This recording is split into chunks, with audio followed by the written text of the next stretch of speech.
صلى الله عليه وسلم خصوصا بنا مصنف الكتاب خصوصا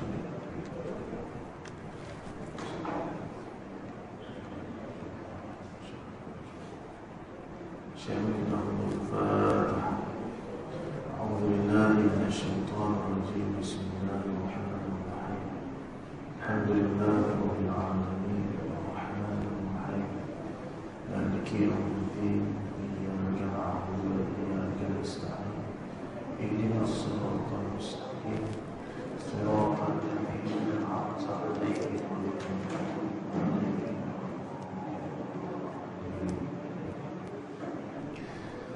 أعوذ بالله من الشيطان الرجيم. بسم الله الرحمن الرحيم. الحمد لله رب العالمين والصلاة والسلام على أشرف الأنبياء والمرسلين وعلى آله وصحبه أجمعين.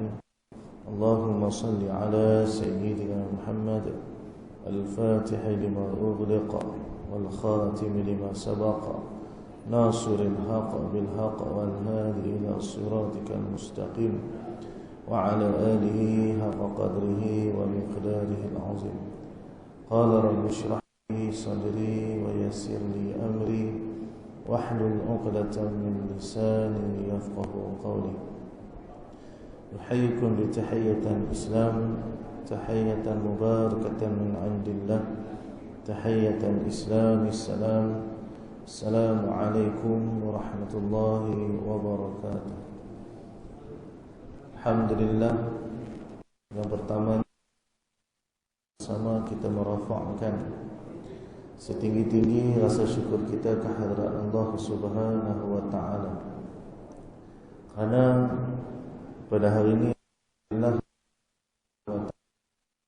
kita diberikan keizinan kepada kita untuk sama-sama kita dimasukkan ke dalam bulan yang penuh dengan keberkatan, yang mana mudah-mudahan kita mengharapkan agar dengan keberkatan yang ada dalam pada bulan Ramadan ini menjadikan kita ini mendapat tempat yang baik di sisi Allah Subhanahu wa taala.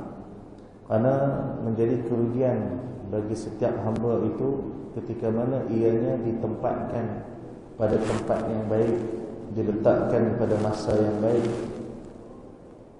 akan tetapi dirinya tidak mendapatkan kebaikan daripada perkara yang baik tersebut. Maka atas kerana itu Allah SWT Muhammad pada kesempatan ini, marilah sama-sama kita memanfaatkan setiap detik dan masa ketika yang ada dalam bulan yang penuh dengan keberkatan ini untuk kita memperbanyakkan amal soleh. Dan kita berazam amal soleh yang kita nak laksanakan pada tahun ini, Allah SWT Muhammad, biarlah ianya disulami dengan ilmu. Mudah-mudahan dengan keilmuan yang kita sulam pada setiap amal kita menjadikan kita ini Allah SWT diterima amalan kita Allah Subhanahu wa taala insya-Allah. Jadi bayang dirahmati Allah Subhanahu wa taala sekalian, insya-Allah untuk tazkirah kita pada setiap lepas zuhur ni saya dimaklumkan oleh pihak masjid untuk buat tazkirah setengah jam. Nah, jadi setengah jam ni pada saya Rasulullah Muhammad memadai untuk tazkirah. Karena tazkirah ni dia lebih kepada peringatan. Tujuan peringatan ni kerana kita manusia seringkali lalai. Maka atas kerana itu saya memilih untuk membacakan beberapa hadis daripada kitab Allah SWT Muhammad Tajzibul Atraf Al-Hadith, yang mana dalam kitab ni dihimpunkan banyak hadis Allah SWT Muhammad yang mudah untuk kita faham, untuk kita ambil kebaikan daripada hadis tersebut.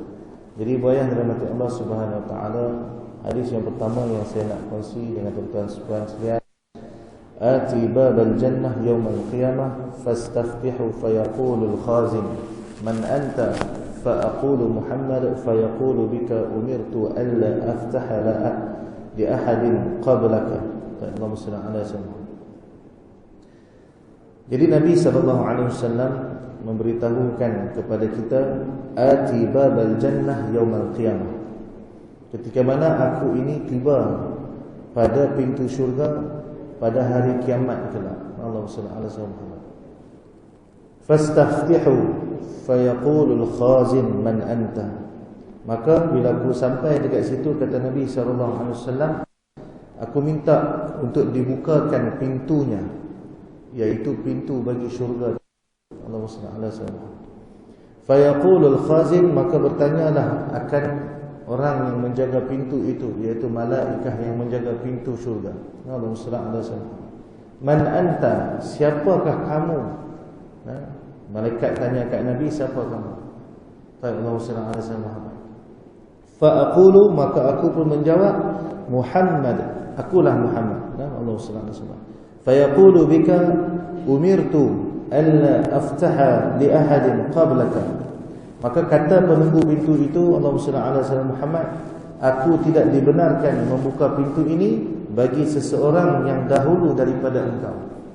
Mafhum daripada hadis ini, Allahumma salli ala sayyidina Muhammad, Nabi SAW memberitahu kepada kita bahawasanya pada hari kiamat kelak pintu syurga ini tidak akan dibuka kepada sesiapa pun, melainkan hanya kepada baginda Nabi Muhammad SAW. Jadi apa yang boleh kita ambil daripada pengajaran daripada hadis ini, Allahumma salli ala sayyidina Muhammad, iaitu kemuliaan yang Allah kurniakan ke atas Nabi kita, baginda Nabi Muhammad SAW. Dimuliakan Nabi SAW ni dengan cara ketika mana Nabi merupakan Rasul yang paling akhir. Akan tetapi yang diizinkan untuk masuk ke dalam syurga terlebih dahulu adalah baginda Nabi Muhammad SAW. Maka kita sebagai umat baginda Nabi Muhammad SAW adalah merupakan umat yang mendapatkan keuntungan daripada kemuliaan yang ada pada baginda Nabi Muhammad SAW. Maka atas kerana daripada hadis ini, Allahumma salli ala sayyidina Muhammad, saya nak mengajak ibu ayah sekalian, tuan-tuan perempuan sekalian, untuk sama-sama kita ini merasakan kemuliaan yang telah pun diberikan oleh Allah ke atas kita sebagai umat baginda Nabi Muhammad SAW.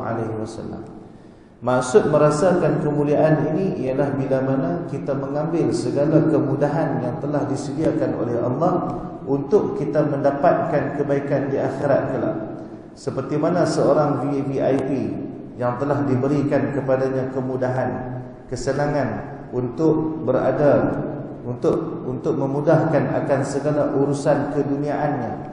Begitulah sebagaimana kita ini yang telah pun dipilih oleh Allah untuk menjadi VVIP di akhirat kelak. Ketika mana kita semua daripada umat Muhammad SAW ini dimuliakan oleh Allah di akhirat dengan cara Allah memberikan keizinan kepada kita, umat yang paling akhir hidup, akan tetapi umat yang paling awal masuk ke dalam syurga. Karena setiap umat ini akan dimasukkan ke dalam syurga bersama dengan rasul-rasulnya. Jadi buayah dirahmati Allah Subhanahu wa taala sekalian, dengan kesempatan masa kehidupan kita di atas dunia yang Allah berikan keizinan kepada kita untuk kita ini dihidupkan sebagai umat Muhammad SAW. Kadang-kadang kita merasakan kita ini nak dibandingkan dengan umat yang terdahulu yang dikurniakan dengan umur yang panjang. Kita mengatakan dengan umur mereka yang panjang, amal kita tak mampu menandingi akan amal yang dibawa oleh umat-umat yang terdahulu. Sedangkan pada sekiraan ganjaran pahala yang Allah seluas-luas kebaikan. Ketika mana amal yang sedikit akan tetapi yang dikurniakan Allah kepada kita adalah ganjaran yang berlipat kali ganda. Apatah lagi bila kita masuk bulan Ramadan, yang mana dalam bulan Ramadan ini dijanjikan kepada kita akan suatu malam, yang mana pada malam itu amalan kita ini adalah lebih baik daripada 1000 bulan. Allahumma salli ala sayyidina Muhammad. Bermaksud ketika mana Allah menyembunyikan malam tersebut daripada sepengetahuan kita, melainkan kita hanya akan mengetahui tentang malam tersebut pada keesokan hari, bukan pada malam itu. Sebagai nak memberikan kepada kita isyarat bahawasanya dengan setiap masa peluang kesempatan yang Allah kurniakan ke atas kita di atas muka bumi ini hendaklah dimanfaatkan dengan sepenuhnya tanpa kita mengira pada ketika mana amalan kita itu akan dilipat gandakan oleh Allah Subhanahu wa taala. Jadi ibu ayah dirahmati Allah Subhanahu wa taala sekalian, janganlah kita ini menjadi daripada kalangan umat baginda Nabi Muhammad sallallahu alaihi wasallam yang tidak mempedulikan akan kemuliaan yang ada pada baginda Muhammad sallallahu alaihi wasallam. Jadi apakah yang terlebih dahulu untuk kita laksanakan sama-sama sebelum kita ini dapat sama-sama mengambil kebaikan daripada kemuliaan yang ada pada Rasulullah? Yang pertama sekali, kita sebagai umat Nabi perlulah merasakan betapa tingginya kemuliaan yang Allah kurniakan kepada Rasulullah sallallahu alaihi wasallam. Seperti mana kita memandang hebat kepada seorang raja yang pada ketika nak lalu satu jalan yang penuh dengan kereta, jalan tengah jam ni, Allahumma salli ala sayyidina Muhammad, akan tetapi dengan kemuliaan yang ada pada kemuliaan yang Allah kurniakan dirinya, dia tak perlu bersusah-susah menghadap jam untuk sampai ke mana-mana. Jadi begitulah keadaannya ketika mana di mahsyar, dalam keadaan umat manusia yang datang daripada zaman Nabi Adam alaihi salam sehingga kepada penghujung zaman manusia hidup di atas muka bumi, maka seramai itulah manusia yang berkumpul di mahsyar kelak. Pada ketika orang terlalu ramai, dalam pada keadaan orang yang terlalu ramai nak menunggu tempoh masa untuk kita dimasukkan ke dalam syurga merupakan suatu tempoh yang penuh dengan penyiksaan. Karena Allahumma salli ala sayyidina Muhammad, kita boleh baca hadis-hadis Nabi SAW yang menceritakan betapa azabnya keadaan orang-orang yang menanti-nantikan pada ketika manakah dirinya akan dihisab oleh Allah SWT. Dan beratnya saat itu sehingga kan ada yang daripada kalangan manusia ni yang tak sanggup lagi nak menghadapi hisab, bahkan dia lebih sanggup untuk terus masuk ke dalam neraka Allah. Dia kata, aku dah tak sanggup tunggu dah, masuk neraka dulu pun tak apa dah, kurang-kurang aku dah duduk dalam tempat tu, daripada aku terus terseksa menantikan bilakah saat hisab Allah itu akan sampai kepada aku. Jadi ibu ayah dirahmati Allah Subhanahu wa taala sekalian, tujuan Nabi SAW menyampaikan berita ini kepada kita adalah untuk kita ini menjadi sebahagian daripada umat yang bersungguh-sungguh untuk mendapatkan kesenangan akhirat. Jadi bersempena dengan Ramadan yang kita baru sahaja dimasukkan oleh Allah pada tahun ini, saya nak mengajar diri saya terutamanya dan ibu ayah sekalian untuk sama-sama kita memperelokkan akan diri kita. Kita membetulkan akan tujuan kehidupan hidup kita di atas dunia ini bukanlah lagi untuk mendapatkan kesenangan dunia, yang mana Allah telah menunjukkan kepada kita berkali-kali, tetapi kitalah yang selalu menyombongkan diri dengan peringatan yang telah disampaikan oleh Allah Subhanahu wa taala. Bayangkan dalam keadaan peringatan demi peringatan Allah telah sampaikan kepada kita. Allah tunjukkan kepada kita bahawa hakikat dunia ini adalah bersifat dengan fana, bahawasanya hakikat dunia ini takkan mampu memberikan kepada kita kebahagiaan yang berpanjangan. Bahkan kebahagiaan yang kita kecapi di atas dunia hanyalah bentuk pembohongan semata-mata. Maksud pembohongan yang Allah SWT Muhammad, benda tu memberikan kepada kita harapan yang palsu. Pada ketika kita dikurniakan oleh Allah akan kenikmatan di atas dunia, kita menyangka nikmat itu akan berkekalan disebabkan dengan kebaikan diri kita. Kita akan menyangka kebaikan itu akan terus berkekalan pada sisi kita tanpa boleh diambil oleh Allah kenikmatan tersebut. Dan pada ketika kita lupa, pada ketika itu Allah mengambil semula nikmat itu, bertujuan untuk mengingatkan kepada kita bahawasanya kenikmatan ini bukanlah untuk engkau pegang, akan tetapi untuk engkau menikmatinya sahaja, merasakan betapa hebatnya kebesaran itu. Jadi dalam pada ketika Allah memberikan kepada kita kebaikan demi kebaikan, kenikmatan demi kenikmatan, mengapakah dalam kehidupan kita masih lagi tidak mampu untuk merasakan kebesaran dan kehebatan daripada Allah Subhanahu wa taala? Kenapakah kita masih lagi tidak mahu memuliakan baginda Nabi sallallahu alaihi wasallam yang telah pun menyampaikan berita tersebut kepada kita, yang berusaha dengan sesusah payah, dengan sedaya upaya untuk menjadikan kita ini faham akan hakikat dunia ini yang hanyalah sementara. Jadi ibu ayah subhanahu wa ta'ala, ibu ayah dirahmati Allah subhanahu wa ta'ala sekalian, Allah subhanahu wa ta'ala menyebut di dalam Quran, inna akramakum indallahi atqakum. Sungguhnya yang paling mulia di sisi Allah daripada kalangan kamu adalah yang paling bertakwa daripada kalangan kamu. Jadi kenapa Nabi diangkat sedemikian, dimuliakan oleh Allah sehingga pada tahap yang sedemikian, sehingga kan tak ada orang lain yang boleh membuka pintu syurga melainkan hanya Rasulullah sallallahu alaihi wasallam. Allahumma shalli ala sayyidina Muhammad. Kerana tingginya takwa yang ada pada diri baginda Nabi Muhammad sallallahu alaihi wasallam.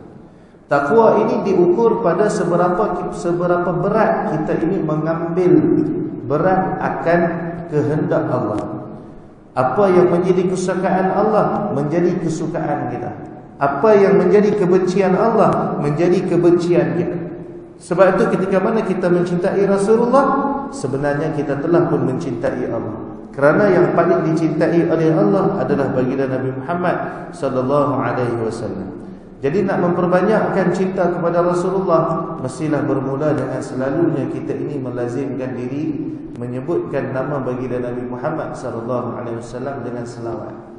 Ya, jadi Ramadan ini bayar rahmat Allah Subhanahu wa taala sekalian, saya nak ajak tuan-tuan perempuan semua yang ada dalam masjid ni, sama ada yang tengok secara online pun sama, Allahumma salli ala sayyidina Muhammad. Kita azam untuk Ramadan kali ini setiap hari biarlah kita menghabiskan selawat kepada baginda Nabi Muhammad sallallahu alaihi wasallam paling kurang 1000 kali. Paling kurang. Allahumma salli ala sayyidina Muhammad. Orang tanya, Ustaz, macam mana nak bagi cukup 1000? Pegang tasbih. Pegang tasbih, insya-Allah boleh cukup 1000. Kalau dia tak pegang tasbih, dia takkan boleh. Allahumma salli ala sayyidina Muhammad. Jadi cari tasbih. Tasbih digital kan, tasbih biji kan, terpulang. Untuk 1000 kali ni bukan susah pun. Kita selawat dengan selawat Jibril alaihi salam. Yang mana saya ambil ijazah daripada guru saya ijazah juga kepada tuan-tuan. Iaitu bunyi lafaz selawatnya sallallahu ala sayyidina Muhammad. Saya ulang lagi sekali, sallallahu ala sayyidina Muhammad. Sallallahu ala sayyidina Muhammad. Ulang macam tu ya. Dalam pada kita menyebut selawat kepada baginda Nabi Muhammad sallallahu alaihi wasallam, dijanjikan Allah berselawat kepada kita 10 kali. Selawat ni apa tuan-tuan? Selawat ni lafaz memohon keampunan. Nabi ni maksum lah. Tu kata mulianya Nabi ni, sehingga kan dalam keadaan Nabi maksum, kita berselawat untuk Nabi, Allah membalas selawat tersebut untuk kita 10 kali. Dan kita dosa banyak. Kesalahan kita cukup banyak. Kalau nak istighfar kita belum cukup, nak cover lagi selawat, nak cover permohonan maaf kita dengan Allah. Nak cover dengan solat-solat taubat kita pun tak mampu tuan-tuan. Nak cover dengan sedekah kita yang sedikit pun tak mampu untuk kita cover balik dengan permohonan maaf kepada Allah Subhanahu wa taala. Jadi kita mengharapkan syafaat Rasulullah, selawat dekat Nabi sallallahu alaihi wasallam. Jadi bayar dirahmati Allah Subhanahu wa taala sekalian, saya kira cukuplah sekadar tu untuk perkongsian saya pada hari ini. InsyaAllah esok kita akan jumpa lagi, sebab jadual saya setiap Ahad Isnin. Jadi dia tak ada panjang sangat. Kalau panjang sangat nanti orang boring kan. Allah SWT. Jadi biar kita bagi sikit, tapi insya-Allah mudah-mudahan ada kebaikan yang kita dapat ambil penuh. Jadi dengan ilmu yang saya sampaikan, yang saya kongsi dengan tuan-tuan, saya memang sangat-sangat mengharapkan agar kita ini diizinkan oleh Allah untuk mengambil kebaikan daripada ilmu tersebut. Allahumma shalli ala sayyidina Muhammad. Sebab seperti mana seorang kaya ketika mana dikurniakan kepadanya harta, dia tidak mampu untuk memanfaatkan hartanya, maka dia menjadi orang yang rugi. Dalam keadaan hartanya banyak, dia tak boleh guna. Jadi begitulah juga ketika mana seseorang yang dikurniakan oleh Allah kepadanya ilmu pengetahuan, akan tetapi pengetahuannya tak menyelamatkan dirinya daripada kemurkaan Allah, maka sudah kita ni termasuk kelompok orang rugi. Allahumma shalli ala sayyidina Muhammad. Maka atas kerana itu saya sampai pesan guru saya kepada tuan-tuan, janganlah kita ni menjadi orang-orang yang suka membawa kesusahan dunia kepada akhirat. Cukuplah kesusahan dunia itu kita tinggalkan di atas dunia tuan-tuan. Biarlah yang kita bawa ke sana hanyalah kesenangan akhirat. Jadi pada perkara yang merugikan akhirat kita tinggalkan tuan-tuan. Dan insya-Allah ketika mana kita meninggalkan perkara yang merugikan akhirat, pada ketika Allah akan mencukupkan dunia, Allah akan menjadikan hati kita ini berasa cukup dengan apa yang Allah kurniakan ke atas kita. Sebab tu ketika mana Allah nak menyampaikan seorang hamba kepada sisi dia, Allah akan menjadikan dirinya merasa seorang. Cuma kalau kita tak boleh yang tersebut, maka pada ketika itu kita akan terus ditimpa kesusahan demi kesusahan. Jadi Allah SWT Muhammad, sama-samalah kita menjadi orang kesenangan di sisi Allah Subhanahu wa taala insya-Allah. Jadi wa akhirul kalam itu datang daripada Allah Subhanahu. Yang buruk itu datang daripada kelemahan diri saya sendiri. Hakikatnya kedua-duanya datang kepada Allah Subhanahu wa taala. Mudah-mudahan Allah memandang kita dengan pandangan rahmat dan Allah Subhanahu wa taala kurniakan kepada kita limpahan keampunan yang berpanjangan, dan mudah-mudahan Allah memilih kita, keluarga kita dan zuriat keturunan kita keseluruhannya untuk sentiasa dibarakahkan kehidupan dunia dan akhirat insya-Allah. Amin ya rabbal alamin. Wallahu subhanahu wa ta'ala a'lam. Al-Fatihah. A'udzu billahi. Alhamdulillahi rabbil alamin, arrahmanir rahim, maliki yaumiddin. Iyyaka na'budu wa iyyaka nasta'in. Ihdinas siratal mustaqim, siratal ladzina an'amta 'alaihim ghairil maghdubi 'alaihim waladdallin. A'udzu billahi minasy syaithanir rajim. Bismillahirrahmanir rahim. Allahumma nawwir qulubana bi nuri hidayatik. Allahumma nawwir qulubana bi nuri hidayatik. Allahumma nawwir qulubana bi nuri hidayatik kama nawwarta al-ardha bi nuri syamsika abadan abada bi rahmatika ya arhamar rahimin. Wassallallahu ala sayyidina Muhammad. Alhamdulillahi rabbil alamin. Taqabbalallahu taqabbal karim. Subhanakallahumma wa bihamdika asyhadu an la ilaha illa anta astaghfiruka wa atubu ilaik. Wal 'asri innal insana في خسر إلا الذين آمنوا وعملوا الصالحات وتواصوا بالحق وتواصوا بالصبر. ورحمة الله وبركاته.